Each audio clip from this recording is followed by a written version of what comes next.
그 앨리스라는 책인가요? 그 얘기 나오죠. 앨리스가 이제 길을 못 찾아서 방황하고 있는데 고양이를 만났잖아요. 어디로 가야 돼? 그랬더니 고양이가 다시 물어보죠. 넌 어디로 갈 건데? 앨리스가 대답합니다.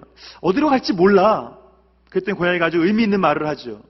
어디로 갈지 모르면 어디를 가든지 상관없어. 어디로 가야 할지 모르면 어디로 가든지 상관없어. 삶의 목적을 모르면 어디로 가든지 상관없다는 거죠.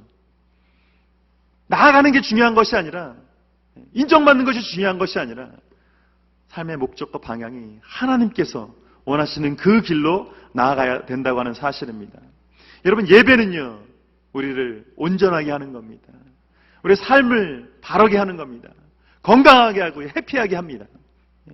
하나님께 쥐어주신 목적, 예배하기 위해서, 찬양하기 위해서입니다. 예배하는 인생만이 자신의 삶을 온전하게 살아드릴 수 있어요. 예배하는 인생만이 승리할 수 있습니다. 역전하는 인생이요, 예배하는 사람입니다. 미국 속담에 그런 말이 있대요. 아침 6시에 꾸준히 조깅을 할 수 있는 사람은 인생을 바꿀 수 있다.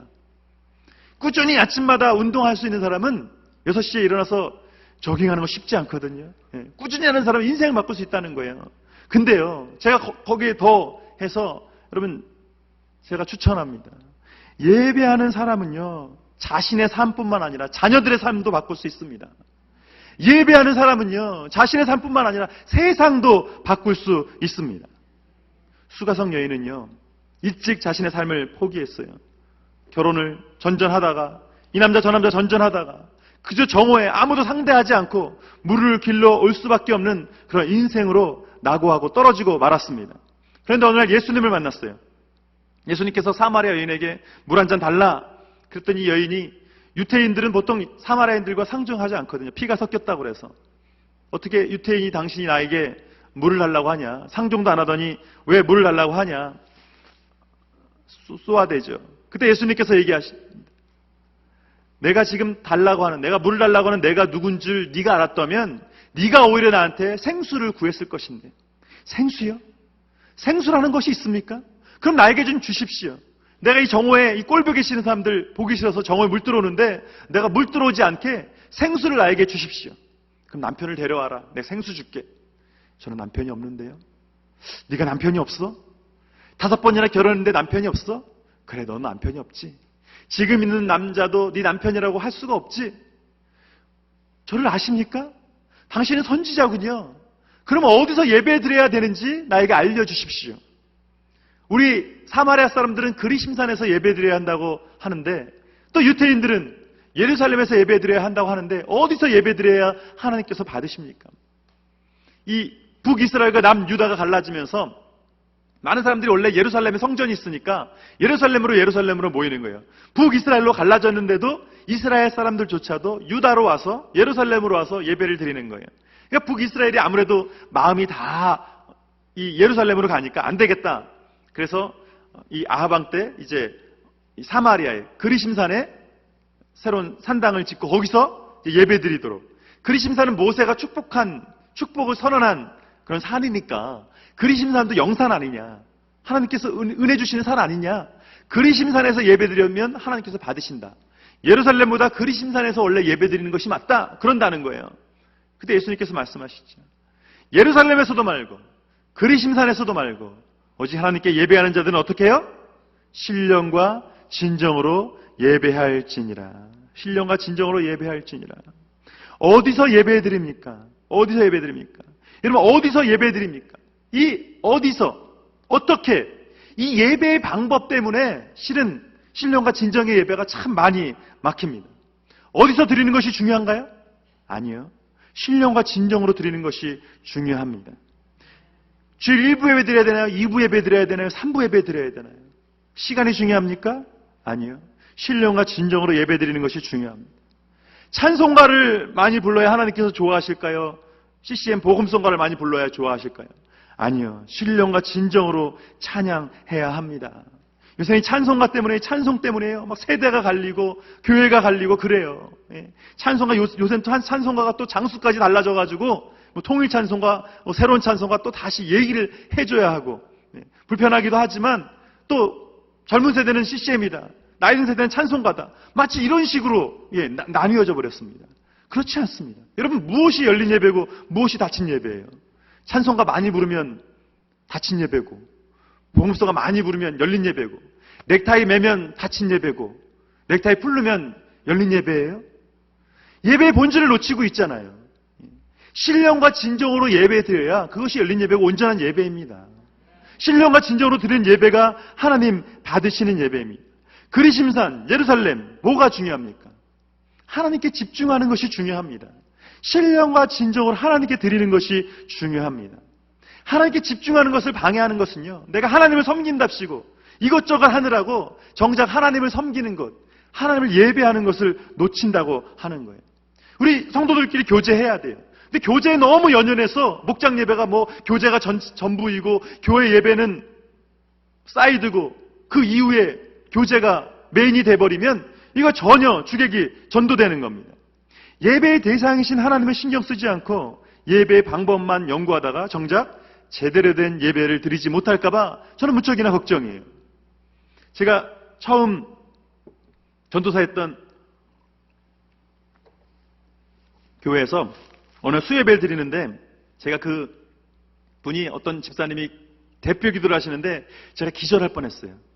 이분이 기도를 하시는데 어떻게 기도하시냐면, 하나님, 오늘 우리가 드리는 이 예배가 제사에는 신경 쓰지 않고 제밥에만 관심을 드는 그런 예배가 되지 않게 해 주옵소서. 벌써 제가 식은땀이 등 뒤에서 주르르 흐르기 시작하는데 정말 압권이었던 건 이분이, 하나님, 오늘 제가 드리는 기도와 우리의 기도가 공연불이 되지 말게 하여 주옵소서. 진짜 그분이 그렇게 기도했어요. 이분이 불교에 오래 심취해 있다 보니까 기도를 하는데도 마치 불교식으로 기도를 하는 거예요. 그분이 믿음이 온전하지 않은 게 아니에요. 정말 마지막에 다행히 그분이 부처님의 이름으로 기도하지 않고 예수님의 이름으로 기도한 것이 정말 감사했습니다. 근데 이건 뭐 그냥 애교로 넘길 수 있는 실수죠. 아직 뭘 몰라서 그러시는 거죠. 불교에 오래 심취했던 어떤 권사님은 이제 전도를 해도 다 불교에 있던 분들을 전도하시니까 전도해가지고 담임 목사님을 소개하는데 이분이 우리 주지 목사님이시여. 뭐 그런 거 애교입니다. 뭐 그런 거 실수죠. 괜찮아요. 근데요, 정말 두려운 것은 하나님 없는 기도가 될까봐 그게 두려운 겁니다. 하나님은 관심 없는 그런 예배가 될까봐 두려운 겁니다. 22절 말씀 보세요. 너는 알지 못하는 것을 예배하고 우리는 아는 것을 예배하노니 이는 구원이 유대인에게서 남이니라. 예배의 의미도 모르고 예배 드리는 사람들이 있다는 거예요. 하나님에 대해서 관심 없는 예배가 있다는 거예요. 장소에만 컨선하는 그러한 예배가 있다는 겁니다. 메시아를 알아볼 줄 모르면서 예배의 장소, 그리심산, 예루살렘, 그게 무슨 의미가 있어요? 메시아를 알아볼 줄도 모르는데, 그리스도를 영접할 줄도 모르는데, 메시아가 그토록 앙망했던 메시아가 오셨는데 이분이 메시아인가? 그것도 몰라보면서, 그리고 그분을 몰라볼 정도가 아니라 십자가에 못 박으면서 그리심산이면 어떻고 예루살렘이 어떻고 하면 어떻고 안 하면 어떻습니까? 아무것도 아니에요. 예수 그리스도, 예배자 예수 그리스도에게 집중해야 됩니다. 수가성 여인은요, 메시아에게 물을 드리기를 거절해요. 물 한 잔 드리는 것도 제대로 드리지 못해요.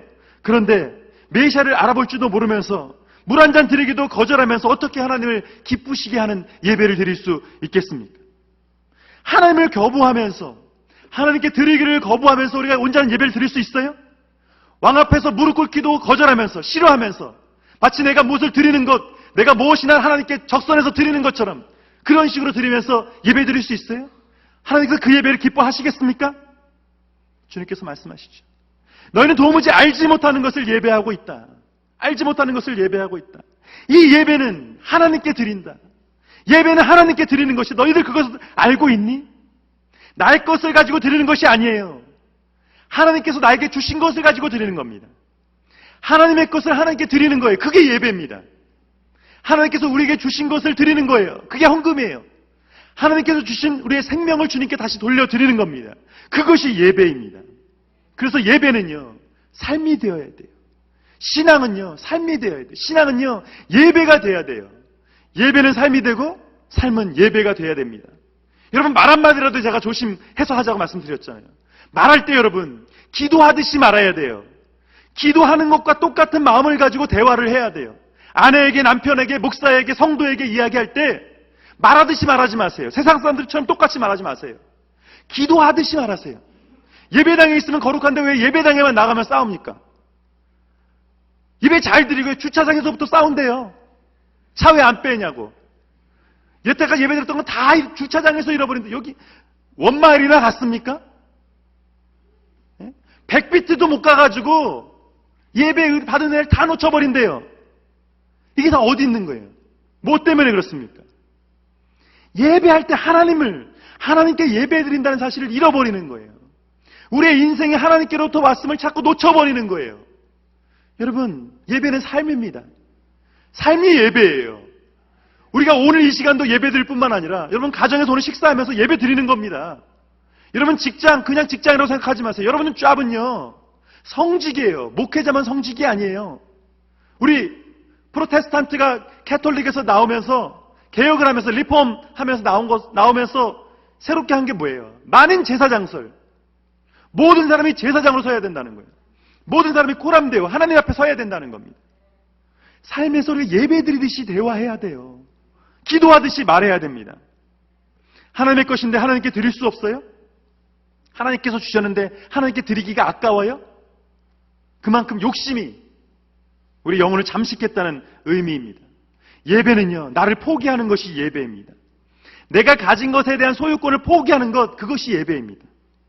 내 인생에 대한 주장, 내 인생에 대한 자치권, 그걸 포기하는 것, 그것이 예배입니다. 그래서 예배는요, 나를 드리지 않으면 예배하지 않은 겁니다. 그러므로 형제들아, 내가 하나님의 모든 자비하심으로 너희를 권하노니 너희 몸을 어떻게 해요? 하나님이 기뻐하시는 거룩한 산 제사로 드리라. 이는 너희의 드릴 영적 예배니라. 그래서 예수님께서 수가성 여인에게 말씀하십니다. 신령과 진정으로 드리는 것이 예배이다. 신령과 진정으로 드리는 것, 물동이를 버려두고 나를 드리는 것, 그 신령과 진정의 예배라고 하는 것입니다. 여러분, 예배요, 우리가 드리는 것이 중요한 것이 아니라 주님께 드린다는 것 잊지 마시기 바랍니다. 이거 신령과 진정의 예배입니다. 여러분, 예배요, 내가 무엇을 주님께 드리는 것이 아니라 나를 주님께 드리는 것, 이것이 신령과 진정의 예배입니다. 28절 보실래요? 여자가 물동이를 버려두고 동네에 들어가서 사람들에게 이르되, 물동이를 버려두고 물을 뜨러 왔는데 물동이를 버려요. 우리는 물 없이 살 수 없습니다.